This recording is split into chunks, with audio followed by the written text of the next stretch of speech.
Welcome to the 9th lecture in the history of ancient Rome. The last time we examined the struggle of the orders, an internal domestic dispute within the Roman Republic, the fledgling republic, although it lasted some 200 years. And I mentioned at the end that throughout the period that we were focused on the internal workings of the Roman state, externally the Romans were extremely active militarily. And it's to their expansion within Italy that I want to turn to today. Roman expansion in Italy can basically be broken down into three phases. First of all, a long period of gaining control over their immediate neighbours, the Latins, in the plain of Latium, south of Rome. That process really coming to a close in the middle of the 4th century BC, and then the Romans turning their attention in earnest to central Italy, and specifically the difficult mountainous terrain of Samnium and the even more difficult obdurate inhabitants of that area, the Samnites, who were fearsome warriors indeed, and gave the Romans quite a run for their money in 3 wars, which saw Rome eventually extend its power into central Italy. And then finally, Rome moving south and gaining control over the Greek colonies in the south on the mainland, not in Sicily. That's to be a different story. Basically, we'll start this lecture with the Romans battling with their immediate neighbours and leave them in control of the entire Italian peninsula south of the Po Valley. The stories of the Roman kings contain numerous legends and tales of the kings fighting their Latin neighbours. In fact, gaining control of Latium proved to be Rome's most difficult task. It was an enterprise that went on for the best part of 4 centuries. In this time, in the earliest sources, we have accounts of kings mixing war and diplomacy, sometimes attacking, sometimes signing treaties with their immediate neighbours. We hear that, or at least we get hints, that the transition from monarchy to republic somewhat weakened the Roman position. Remember the story of Lars Porsena attacking Rome shortly after the expulsion of the Tarquins, and in the one version of that tradition, taking the city, capturing it. But they restored equilibrium, at least they restored their control over the Latins with the Battle of Lake Regillus in 499 BC, which is presented to us as the third and final attempt of Tarquinius Superbus to gain entrance back into Rome. But as far as external affairs goes, it allows us to see the Romans restoring their position of dominance, or at least restoring their position of high influence over their immediate neighbours in Latium. Shortly after the Battle of Lake Regillus came a landmark in their dealings with the Latins, which has come down to us as the Foedus Cassianum, the Treaty of Cassius, named after the man who signed it. This treaty is presented to us in outline in some of our sources. Some others give us some details. And we hear, I think this is somewhat encouraging, we hear from a offhand remark in Cicero, writing in the 1st century BC then, that a copy of this treaty was to be seen and read in the Forum in his day, which suggests, as we mentioned earlier, that probably accessible to many of our later authors was material far older, which is now lost to us, but which they had access to, may to some degree offset our suspicions as to the reliability about these early events. However, the outline of the treaty is pretty much as follows. Essentially, the Treaty of Cassius was a mutual non-aggression pact. It was a military alliance in which the Romans and the Latins agreed that they would not attack each other, that they would treat as enemies and friends the same people, so they would unite together and defend each other if need be. And that, perhaps most importantly, they would share equally all the spoils of any wars that they undertook together. The treaty also seems to have stipulated that in the case of any joint enterprises, Romans would command joint forces. The greatest uncertainty surrounds the issue of whether or not the Romans are to be seen as being equal to the Latins in this treaty, whether or not they are members of what modern scholars call the Latin League, the agreement of individual Latin states to work together, So whether the Romans are a member of that league, just one vote among many, for instance, or whether the Romans stand outside the league, and the Treaty of Cassius is a bilateral agreement between the Romans and all of the Latins organised into their league, which would give the Romans a much greater influence and control over events. The latter seems to be the case, so far as we can tell, especially from the stipulation that joint forces are to be commanded by Romans. In the years then following the signing of the treaty, but actually starting slightly beforehand, we'll say roughly from 500 BC down to about 440 BC, the Romans and the Latins found themselves very occupied with fighting off incursions from the mountain dwellers to their east and their south. Tribal cultures called Aequi and Volsci, tough tribal fighters who would come down from the mountains in the campaigning season and raid the fertile plains, even on occasion reaching the outskirts of the city of Rome itself. The Romans are joining up with the Latins to face this threat together and are pretty much in constant, continuous annual warfare with these tribal peoples. Since Romans commanded joint forces, this process of continuous warfare helped give the Romans a sense of ascendancy over their Latin neighbours. At the same time as they were fighting off the Volscii and Aequii to the south in defensive campaigns, the Romans were energetically embarked on campaigns across the Tiber to the north against their Etruscan neighbours, particularly the Etruscan town of Veii, which was considerably more powerful than Rome at this early stage. I'm talking now in the 5th century BC, and allowed the conflict to go on for quite a protracted period of time. Having gained control over or at least having repulsed the Aequi and the Volsci sufficiently so that the threat was neutralized, the Romans more energetically turned their attentions towards the north, using combined Latin and Roman armies to attack their northern neighbours. And by 396 BC, they had proven themselves very successful. In fact, they captured and destroyed Veii. But in an act of unbridled greed, the Romans took all the spoils of that war for themselves. And this act of arrogance was on the point of causing warfare between the Latins and the Romans, between their Latin allies and the Romans, when disaster struck from the north. We have seen that the area of the Po Valley in northern Italy was considered by the Romans not to be part of Italy at all. They named it Gallia Cisalpina, Gaul this side of the Alps, because this area of what we consider to be the country of Italy today, the northern plain, was in that time occupied by Celtic tribesmen, Gauls. In 390 BC, a large force of Gauls came out of Gallia Cisalpina and headed south. A Roman force and Latin force, hastily drawn together to block this threat, was crushed at the Battle of the River Allia, and Rome lay open to the Gallic invaders. In outline, the Gauls took the city. In our stories, they destroyed the place, they burnt it to the ground, and the Romans came to within a hair's breadth of considering abandoning the site altogether and moving somewhere else. In other words, this was, in our sources, it's presented as an absolute catastrophe. But, in a wonderful twist, it's presented as a heroic catastrophe, in the same way that many cultures will turn an abject failure into something noble, in the sense of, in our worst hour, we displayed many of our greatest traits.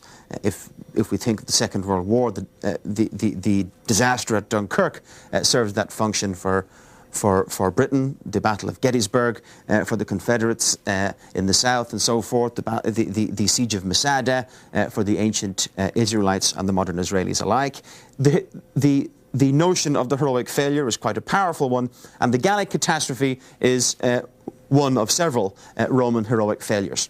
The stories surrounding the Gallic catastrophe are well worth telling. I wish I had the time to share them all with you, but there are all kinds of wonderful vignettes and images from this event that have come down to us from the sources. I'll just pick two of my favourites. As the people are evacuating Rome, fleeing out of the gates to get away after news has come that the army at the Allia has been crushed and the Gauls are coming onto the city, a simple plebeian, a man called Albinius, we are told, takes his family in a cart, but seeing the Vestal Virgins carrying the sacred objects from the hearth of Rome with them, he takes pity on them, takes his family out of the cart, puts the Vestals in with the sacred objects and allows them to be driven in style to refuge in the nearby town. Or even better, the aged, imperious Roman nobles who, too old to fight, refused to enter into the last stand of the Capitoline Hill, where the young men have decided to make their last stand against the Gallic attack. This is the fortress inside the city of Rome itself. They refuse to go in since they don't want to stretch the resources, the already strained resources of the town that maybe threaten the effectiveness of the defence. So they stay in their houses, sitting in the vestibules of their houses in full stately regalia and await the onslaught of the Gauls. There's a superb moment described where one nobleman, Marcus Papirius by name, is sitting in his house in his full gear, and a Gallic band comes into his house. You must imagine these men, the Gauls, fought naked with mud in their hair, spiked out. They would have looked like even more frightening than the punks do today, only armed with enormously long swords and extremely aggressive attitudes. The Romans by stature were quite small people. So here we have this large Gallic band of warriors coming forward, and Papirius stands up, looking down his nose at them, and the Gaul comes over and tugs on Papirius's beard, for which he gets slapped across the face for his insolence, which prompts the Gauls then to slaughter Papirius and his family where they stood. Great images of Roman sense of superiority. Must be said, however, that excavations at Rome have failed to verify the widespread destruction at this time. If the city was burnt to the ground, there's no sign of it in the archaeological record. And so most scholars today believe that what happened was the Gauls came to Rome, looted the place, certainly ransacked it, were perhaps bought off with a large bribe and then left.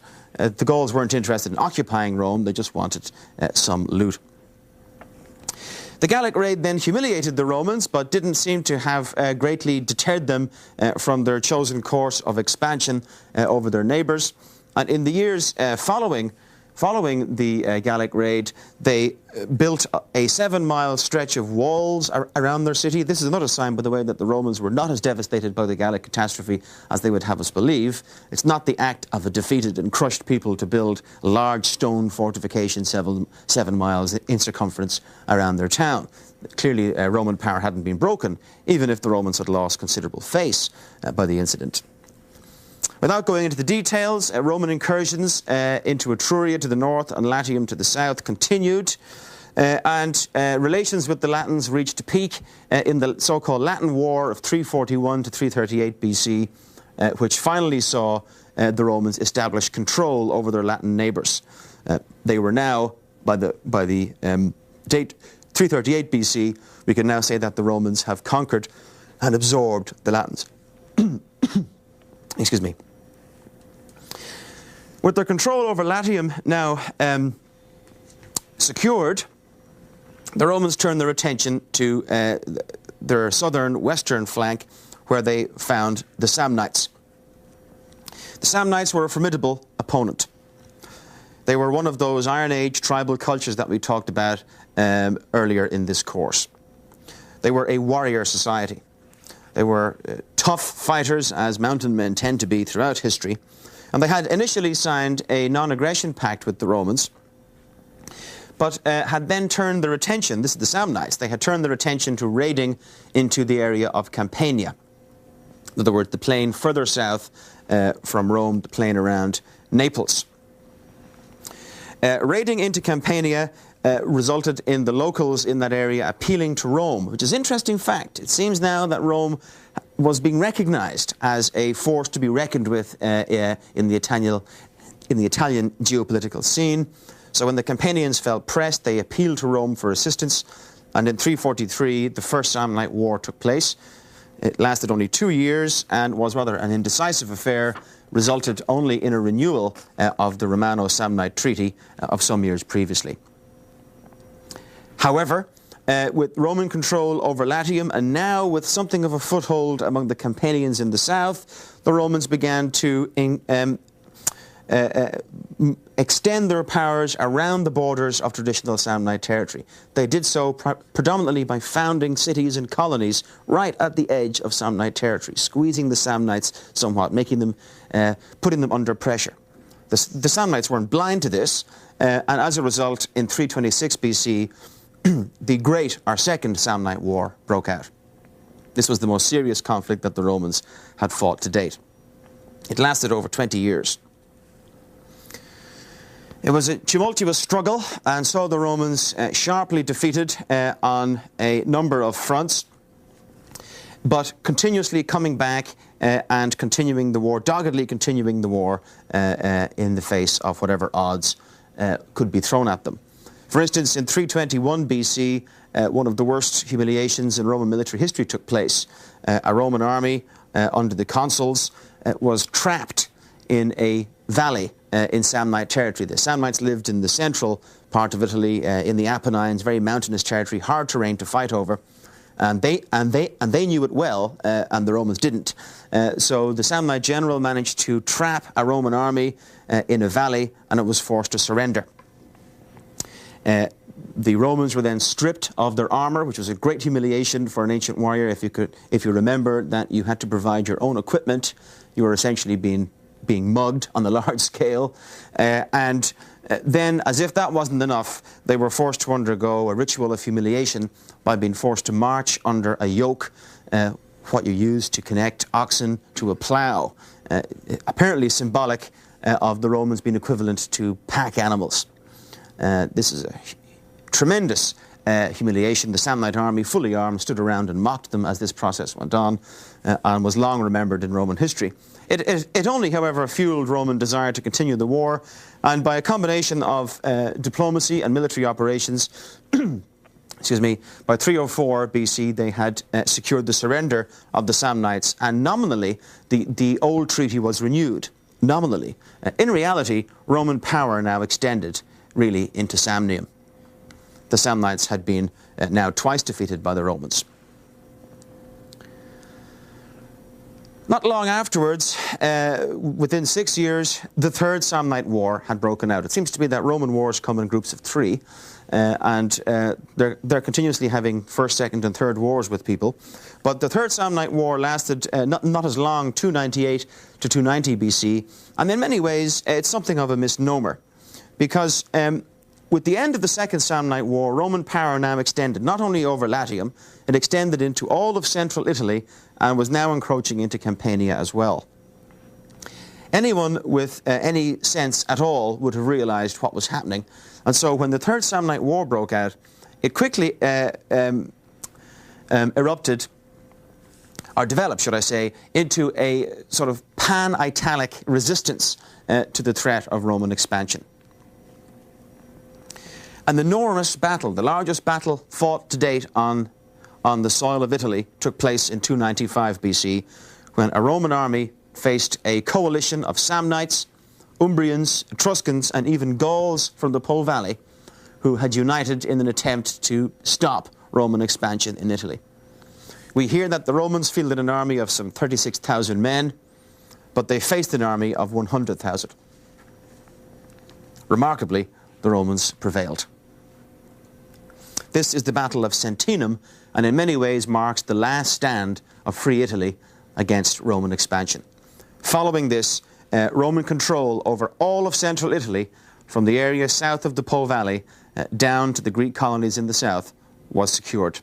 The war dragged on till 290 BC, but at the end of that period, the Samnites were fully incorporated into the Roman state, in a manner that we'll examine in the next lecture, which will be on the Roman system of administration of their conquered territories.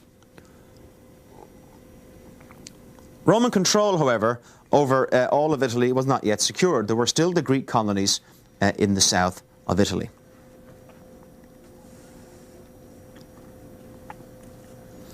One of these colonies was that of Tarentum, right in the heel, I suppose, or in the instep of Italy, if you think of it as a boot or as a shoe.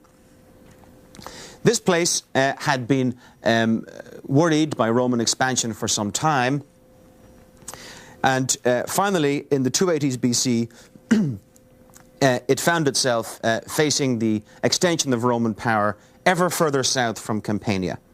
In particular, the Romans made an agreement with a neighbouring and rival state of Tarentum, a place called Thurii.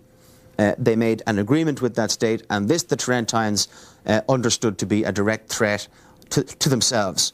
With Thurii aligned with the Romans, then the people of Tarentum faced a serious threat to their security, since Thurii was one of their traditional rivals. Feeling that they were unable to face the Romans and their control over Italy alone, the Tarentines appealed to one of the more colourful characters in ancient history, a man with the glorious name of Pyrrhus of Epirus.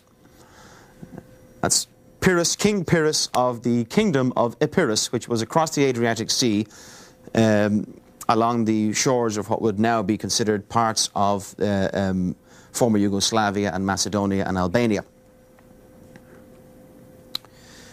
Pyrrhus was a young and energetic and ambitious king, a Greek king, a king of the Hellenistic model, who, when he got the invitation to come over to Italy, was only too happy to accept the chance for some military adventure across the sea. And in 281 BC, he arrived with an army of 25,000 highly trained troops who fought in the formidable formation, the Macedonian Phalanx, which was really an extremely formidable military formation. I'll describe it in a minute. And he also brought with him something that the Romans had never seen before. That was elephants. He brought 20 elephants with him. Pyrrhus's well-equipped, fully trained Greek-style army was certainly something the likes of which the Romans had never fought before. They'd been used to fighting tribal peoples and so on in Italy, but this was a quasi-professional force. The Greek phalanx, or the Macedonian version of the Greek phalanx, was an incredibly powerful ancient tactic.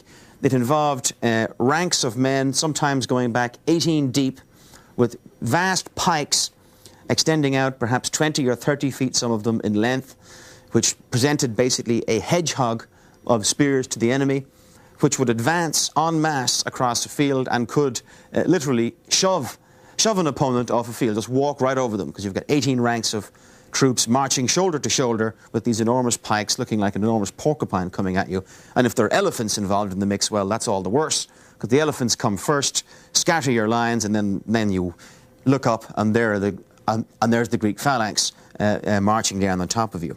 So a very formidable force, and in two quick battles in 280 and 279 BC, Pyrrhus in fact succeeded in defeating the Romans.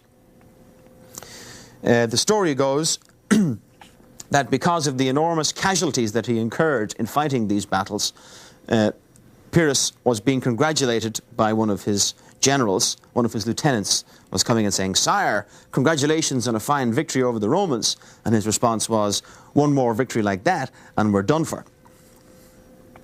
This, of course, has given rise to the phrase a Pyrrhic victory, a victory which is not worth winning, it's cost so much. The Tarentines, in rather fickle fashion, once they had seen the Romans defeated, figured that Pyrrhus had outlived his usefulness and turned their backs on the man that they'd invited over to help them. Pyrrhus then got restless and took off into Sicily following his defeat of the Romans in 279. He went down into Sicily for some military adventure down there, but proved himself to be rather ineffective down there. He didn't really succeed in doing anything in particular, and came back into Italy again, once more at the invitation of the Greeks of the south, who were feeling once more the pressure of the Romans, in 275. Another major battle was fought against the Romans, this time with no decisive outcome. This battle was fought at Beneventum in south-central Italy, and it convinced Pyrrhus that his campaigns against the Romans in Italy was a fruitless endeavour, and so he departed for his kingdom. He was killed, by the way, in an extremely ludicrous fashion later in his life, whilst attacking neighbouring towns in the Balkan region, and entering one of them, which he had taken. A woman threw a tile down from a roof as he was coming into the town, hit him on the head, killed him. With the withdrawal of Pyrrhus from Italy and subsequent diplomatic manoeuvres, the Romans had secured by 270 BC control over the entire Italian peninsula south of the Po Valley. If it took the Romans 400 years to control the plain of Latium, they had gained control over the rest of Italy in under 70. It was a meteoric rise to power and was to be overshadowed, however, by the even more extraordinary feats that they were to perform on the international stage in the decades to follow. The expansion of Rome in Italy carried several important ramifications for Roman society and politics that we should look at to close out the lecture. In the first place, the authority of the Senate was greatly enhanced by the continuous warfare. The Senate appears originally to have been an ad hoc advisory body to the king, which then became an advisory body, a standing advisory body to the magistrates comprised of the most influential Romans that there were. As a result, the Senate contained within its ranks all the experienced generals of the Roman state, not to mention the wealthiest and best educated people of the Roman state. With the continuous warfare of these years, the prestige of the Senate and its grip over Roman politics was greatly enhanced. Naturally enough, if there's continuous warfare, one will pay close attention to what generals and ex-generals have to say. And so, although the Senate was technically an advisory body, its political control over the Roman state was greatly enhanced by the wars of expansion in Italy, and was to be even further enhanced by the international wars that Rome was about to embark upon. It's important to restate then that the control or the high position of the Roman Senate in the Roman state was a product of circumstances, not a product of constitutionality or the passage of laws. It was a product of circumstances. The Senate then rose in prestige. Also, of course, there was tremendous economic growth, naturally enough, as an offset, as an offshoot of Roman expansion in Italy. We see the population of the city rising tremendously in this time. There is evidence of more building going on in Rome, larger and bigger public buildings being erected. From archaeological excavations, we find a greater concentration of luxury goods, for instance, turning up. And there would seem to have been a concomitant rise in the number of slaves. It's not exactly uncoincidental that debt bondage was abolished in 326 BC, just around the time the Romans were being successful against the Samnites and expanding their power in central Italy, and had access to more slaves. Who needs debt bondage when you have slave labour? And as a result, it does seem that slaves increased in number and frequency in the Roman state at this time. And the final influence, the final ramification of the Roman expansion in Italy must be the great cultural change that the Romans underwent at this time. They had been familiar with Greek culture through the Etruscans, but now with having direct dealings with the Greek cities of southern Italy, in fact, being in a position of controlling those cities, the level of Hellenization among the Romans began to increase, especially now in the years following the wars against Pyrrhus from 270 BC onwards. That process of Hellenization was to pick up even greater pace when the Romans came to encounter the Greeks directly in their homeland in the eastern Mediterranean as they expanded their empire eastward. But the expansion of Rome on the international scene is something that will occupy the next few lectures.